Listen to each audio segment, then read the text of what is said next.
Welcome brilliant brain subscribers. और अगर नहीं किया है तो कर लीजिए। Press the bell icon also so that you can get notifications for the coming videos.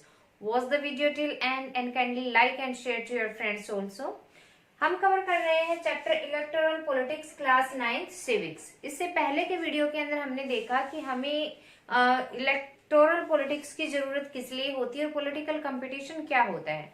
यहाँ पे हम कवर करने जा रहे हैं कि हमारी कंट्री के अंदर what is our system of elections with in India, which method we adopted और वी फॉलोज और इज इन एग्जिस्टेंस, कि किस तरीके से हम अपने पॉलिटिकल पार्टीज के अंदर जो कंपटीशन होता है उसमें से चूज करते हैं। ठीक है, तो इंडिया के अंदर क्या सिस्टम फॉलो किया जाता है, हमारे पूरी कंट्री को डिवाइड किया हुआ है। ठीक है, मेन जो हमारी सेंट्रल गवर्नमेंट बनती है दैट इज वो पार्लियामेंट के अंदर होती है, जिसके अंदर हमारे दो हाउसेज होते हैं, लोकसभा और राज्यसभा। ये आप पहले की क्लासेस में, जूनियर क्लासेस में बहुत अच्छे से स्टडी करके आ चुके हैं, समझ के आ चुके हैं कि लोकसभा जो है लोअर हाउस के नाम से भी जाना जाता है और राज्यसभा को अपर हाउस के नाम से भी जाना जाता है। बट मेन पावर किसके हाथ में होती है?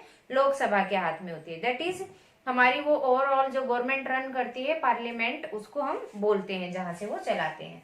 अब ये कहता है कि लोकसभा एंड विधानसभा के हमारे जो है इलेक्शंस होते हैं। पूरी कंट्री को हमने किस में डिवाइड किया?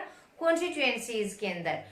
कॉन्स्टिट्यूएंसीज होती क्या है? ये लोकसभा और राज्यसभा के हर साल इलेक्शन होते हैं आफ्टर एवरी 5 ईयर। चाहे हमारी लोकल गवर्नमेंट है, अर्बन और रूरल एरिया की, चाहे हमारे स्टेट के लिए इलेक्शन होते हैं, सेंट्रल गवर्नमेंट के लिए इलेक्शन होते हैं। तो ये क्राइटेरिया क्या है? एकदम से सही है। 5 साल के बाद लोगों को क्या मिलती है? चॉइस मिलती है। पॉलिटिकल पार्टीज क्या देती हैं? उनको ऑप्शंस देती हैं कि कौन सा बेटर करेगी, और कॉन्टिन्यूटी के अंदर ये चीज होता है। तो डेमोक्रेटिक वे में क्या हो रहे हैं? इलेक्शन हमारे इंडिया में हेल्ड होते हैं। अब ये क्या कहता है कि लोकसभा और विधानसभा में होते हैं, पॉलिटिकल लीडर्स, पार्टीज को वोट दी जाती है, उनको चुना जाता है और फिर वो गवर्नमेंट के अंदर आती है, पावर के अंदर आती है और गवर्नमेंट फॉर्म करती है।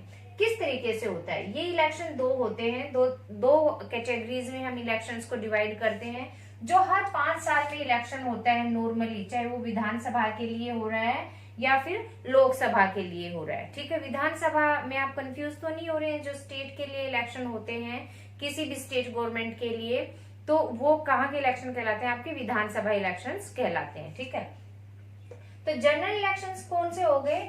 5 ईयर के ड्यूरेशन के बाद, एवरी 5 ईयर ड्यूरेशन में जो इलेक्शन हो रहे हैं, चाहे वो स्टेट के लिए हो रहे हैं, चाहे सेंटर के लिए, चाहे लोकल गवर्नमेंट के लिए, वो जनरल इलेक्शन कहलाते हैं। बाय इलेक्शन क्या होता है? कई बार क्या होता है कि किसी प्रॉपर स्टेट का सीएम है, या तो किसी सिचुएशन की वजह से ठीक से गवर्नमेंट रन नहीं कर पा रहा है, वो पावर नहीं है, या लोगों को सेटिस्फाई नहीं कर पा रहा है, पब्लिक को, सिटीजन्स को, तो उसको रिजाइन देना पड़ता है, अपना इस्तीफा देना पड़ जाता है। या ऐसा हो सकता है कि किसी कारणवश एक्सीडेंटली या बीमारी से उस लीडर की क्या हो जाए? डेथ हो जाए। तो इस सिचुएशन में 5 साल से पहले जो इलेक्शन कराने पड़ते हैं वो हमारे क्या कहलाते हैं? बाय इलेक्शन कहलाते हैं, मध्य अवधि चुनाव कहलाते हैं। क्लियर? यहाँ पे जनरल इलेक्शन जो रेगुलरली हेल्ड होते हैं आफ्टर 5 ईयर, और इन case of any tragedy, loss, accident, उस सिचुएशन में अगर किसी पर्टिकुलर कॉन्स्टिट्यूएंसी के अंदर इलेक्शन हेल्ड कराना पड़े, that is called by election. यहाँ पर क्वेश्चन रेज होता है, differentiate between general election and by elections, are write a note on general election और by election. So it is clear.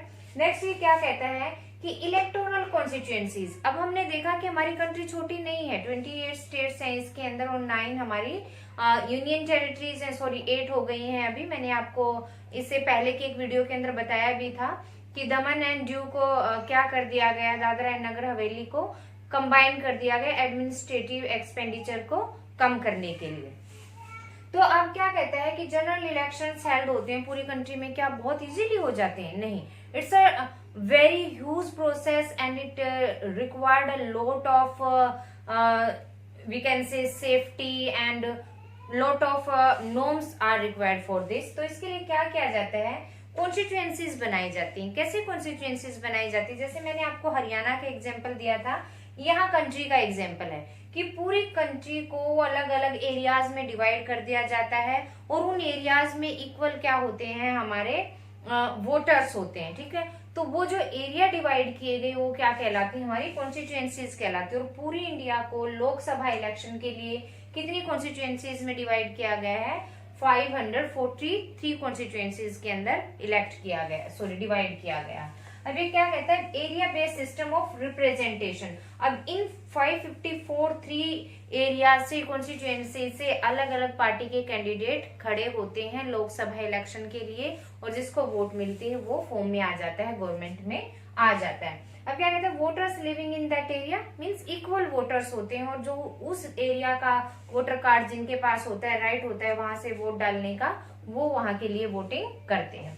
अब ये नेक्स्ट क्या कहता है कि 543 कॉन्स्टिट्यूएंसीज आर क्लियर कि area divided by the election commission के द्वारा किया गया है, और 543 कॉन्स्टिट्यूएंसीज हैं। इसको निर्वाचन क्षेत्र भी बोल सकते हैं आप।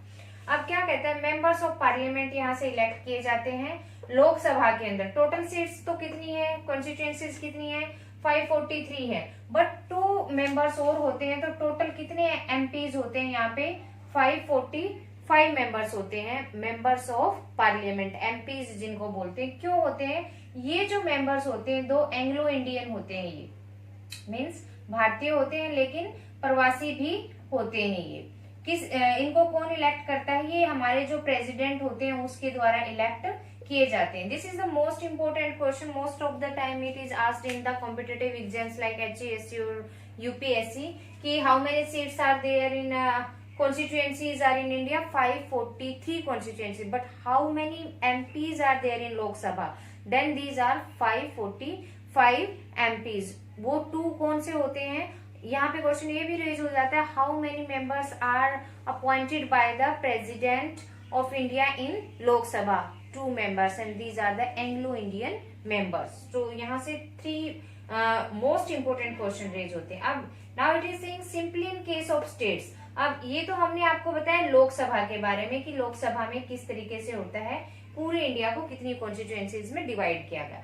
अब स्टेट्स को क्या होता है, जैसे कि मैंने आपको हरियाणा का एग्जांपल दिया था उस टाइम पे जब हमने चैप्टर स्टार्ट किया था, लोकदल पार्टी के बारे में, चौधरी देवीलाल जी के बारे में बताया था कि पूरे हरियाणा को कितनी कॉन्स्टिट्यूएंसीज में डिवाइड किया हुआ है, 90 कॉन्स्टिट्यूएंसीज में डिवाइड किया गया है, ठीक है। तो पूरे स्टेट को भी स्टेट लेवल से लेकर अपर लेवल तक इलेक्टोरल सिस्टम को सिंप्लीफाई करने के लिए, किसी तरह की कोई कंफ्यूजन ना हो, इन चीजों को अवॉइड करने के लिए कॉन्स्टिट्यूएंसीज में डिवाइड किया गया है। तो स्टेट्स के अंदर भी यही होता है, each state has specific number of constituencies, like Haryana is having 90 number of constituencies. Elected leaders are known as MLAs। जो लोकसभा में इलेक्ट हो रहे हैं वो क्या कहला रहे हैं, हमारे MPs means member of parliament, क्योंकि वो लोकसभा पार्लियामेंट के लिए इलेक्ट हो रहे हैं। और जो स्टेट के लिए इलेक्ट हो रहे हैं those are called MLAs, member of legislative assembly. Example, Haryana में लोकदल ने, जो कि किसकी पार्टी थी, 1977 के अंदर जो फॉर्म की गई थी चौधरी देवीलाल जी के द्वारा, उनकी पार्टी थी, उनको कितनी सीट्स मिली थी, आउट ऑफ 90 60 सीट्स मिली थी। तो वो बहुमत से उन्होंने चुनाव जीता था और सरकार बनाई थी। तो ये हमारा था कि इलेक्शन सिस्टम इंडिया के अंदर क्या होता है, विधानसभा और लोकसभा के लिए इलेक्शंस होते हैं रेगुलरली 5 ईयर में, वो जनरल इलेक्शन कहलाते हैं। In case of any tragedy, अगर बीच में चुनाव कराए जाते हैं, that are called by elections. कैसे किए जाते हैं, पूरी ज्योग्राफिकल एरिया को कॉन्स्टिट्यूएंसीज में डिवाइड किया जाता है, कितनी कॉन्स्टिट्यूएंसीज है, everything is explain to you here very clearly. Next topic क्या होता है कि रिजर्व कॉन्स्टिट्यूएंसीज। हमने पढ़ा कॉन्स्टिट्यूएंसीज के बारे में, निर्वाचन क्षेत्र के बारे में। अब रिजर्व क्या होती है, रिजर्व का मतलब होता है आरक्षित कर देना किसी के लिए, पर्टिकुलर पर्सन है। जैसे आपने रिजर्व सेंचुरीज के बारे में पढ़ा है, बर्ड्स और एनिमल सेंचुरीज होती हैं जहां पर उनको उन एरियाज के अंदर ऑर्डिनरी पीपल को बगैर परमिशन के एंट्री की परमिशन नहीं होती है, वो रिजर्व हो जाती है उसके लिए। कई बार जैसे कि क्लास में आप एग्जांपल ले सकते हैं कि मान लो कि अनफॉर्चुनेटली कोई हैंडीकैप्ड है आपका कोई क्लास फेलो या स्टूडेंट आप कह सकते हैं, तो उसके लिए एक सीट फिक्स कर दी जाती है कि यहाँ पे वही बैठेगा, then that seat is reserve for that student. तो किसी चीज को फिक्स कर देना किसी पर्टिकुलर पर्सन के लिए या सेक्शन ऑफ द सोसाइटी के लिए या कास्ट से बिलोंग करने वाले लोगों के लिए, उसको हम बोलते हैं रिजर्व। तो हमारी कॉन्स्टिट्यूएंसी जो 3 कॉन्स्टिट्यूएंसीज हैं, इनके अंदर कुछ सीट्स रिजर्व कर दी गई हैं। किनके लिए? ऐसे लोगों के लिए जो समाज में नीचे तबके से बिलोंग करते हैं, जो ये माना जाता है कि वो इकोनॉमिकली या एजुकेशनली किसी न किसी तरीके से स्टार्टिंग से ही क्या करें, पिछड़े हुए हैं, बाकी जातियों से, बाकी सेक्शन ऑफ द सोसाइटी से वो कमजोर हैं। तो ऐसी सिचुएशन में क्या होता है कि जब भी इलेक्शन होते हैं, हमारे इलेक्शन डेमोक्रेटिक हैं, क्या कहते हैं कि कोई भी रिप्रेजेंटेटिव खड़ा हो सकता है, अपना एक ग्रुप बना सकता है, पॉलिटिकल पार्टी बना सकता है और इलेक्शन में पार्टिसिपेट कर सकता है। लेकिन चांसेस क्या होते हैं कि एक तो आप लगा सकते हैं कि किसी ऊंची जाति से और बड़ी कम्युनिटी से, मेजोरिटी से बिलोंग करने वाला कैंडिडेट है और एक माइनॉरिटी से बिलोंग करने वाला कैंडिडेट है। तो जो माइनॉरिटी से बिलोंग करता है उसके विन करने के चांसेस कम हो जाते हैं। क्यों? उसके फेवर में ज्यादा लोग रहेंगे उसको सपोर्ट करने के लिए, उसके फेवर में कम रहेंगे। तो इस सिचुएशन में हमारे जो पॉलिटिकल लीडर्स थे, उन्होंने क्या प्रोविजन निकाला कि रिजर्व कर दी जाए सीट्स, उस पर्टिकुलर एरिया से वही लोग खड़े हों जहां उसको सपोर्ट करने वाले लोग होंगे। तो वो कॉन्स्टिट्यूएंसी जो एससीज और एसटीज के लिए reserve constituencies, open electoral competition होता है हमारा। ओपन इलेक्टोरल हो गया, डेमोक्रेटिक इलेक्शन सिस्टम है, कोई भी खड़ा हो सकता है, मैंने आपको बताया। Weaker section may not a good chance to win, may not have a good chance to win, कि जो कमजोर सेक्शन से कोई रिप्रेजेंटेटिव खड़ा हो रहा है तो हो सकता है उसको विन करने का फेयर चांस ना मिले। वो जो मेजोरिटी से बिलोंग करने वाले हैं, रिच भी हैं, उनका डोमिनेशन भी है, उनके ऊपर भी जो माइनॉरिटी में है, तो किसी न किसी तरीके से वो अनफेयर मीन फॉलो करके हो सकता है जीतते रहे, हर बार उनको चांस ही ना मिले। तो उनको इस बात को ध्यान में रखते हुए उनके लिए क्या किया गया, उनके लिए रिजर्व कॉन्स्टिट्यूएंसीज बनाई गई। ऐसा किस सिचुएशन में होता है? Lack of resources, educational powerful people may suppress them, उनको क्या कर सकते हैं, स्प्रेस कर सकते हैं। तो in this case reserve constituencies are made, आरक्षित निर्वाचन क्षेत्र बनाए गए। अब क्या होता है, the system of reserve constituencies was introduced, इनको सेफ गार्ड करने के लिए जो रिजर्व कॉन्स्टिट्यूएंसीज का सिस्टम है वो इंट्रोड्यूस किया गया। किसके द्वारा किया गया? हमारे पॉलिटिकल लीडर्स के द्वारा ही किया गया। अब क्या कहता है कि number of seats reserve in Lok Sabha.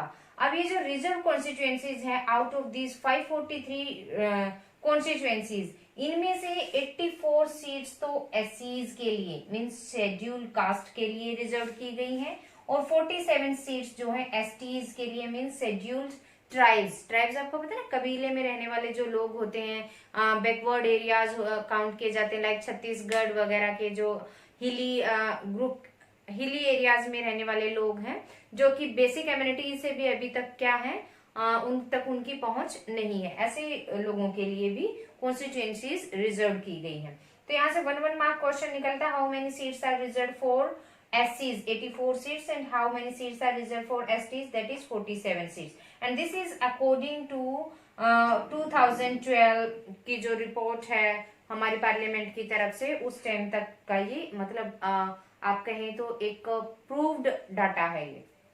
अब ये क्या कहता है कि रिजर्व क्या होता है, reserve for SCs means schedule caste and schedule tribes, ये दोनों के लिए मैंने आपको यहाँ पे बता दिया कि कितनी सीट्स रिजर्व की गई हैं।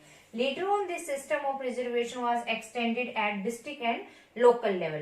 पहले तो ये कहाँ पे किया गया था, सिर्फ और सिर्फ लोकसभा इलेक्शंस के लिए किया गया था, जहां से MPs इलेक्ट होते हैं। एक और क्वेश्चन मैं आपको यहाँ पे बता देती हूँ इम्पोर्टेंट, कि हरियाणा की यहाँ बात हो रही है, आपकी 90 कॉन्स्टिट्यूएंसीज हैं, तो MPs यहाँ से कितने इलेक्ट होते हैं, 10 MPs इलेक्ट होते हैं यहाँ से हमारे हरियाणा से, ठीक है।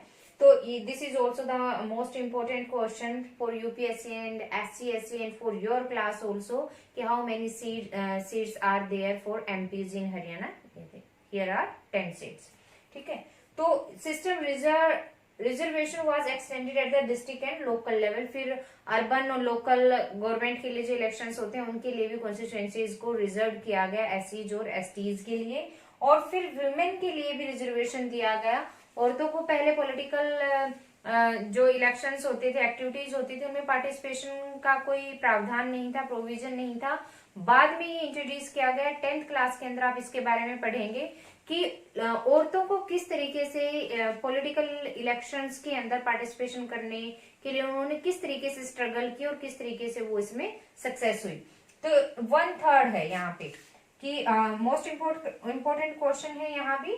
10th क्लास में भी बहुत इंपॉर्टेंट रहता है, बोर्ड एग्जाम्स में भी आ जाता है कि how many seats are reserve for women in urban and local government. It is 1/3। जितनी भी टोटल सीट होंगी उनका 1/3 रहेगा। ठीक है, लाइक अगर 100 है तो वहां पे कितना हो जाएगा उसका 30 सीट्स लेडीज के लिए रिजर्व आपकी रहेंगी। ठीक है, so this is all about the election that are holding in our country India and what are the constituencies and what are reserve constituencies. The most important topic is here reserve constituencies and general election and by election. next video में next topic के साथ फिर मिलते हैं. till then keep watching.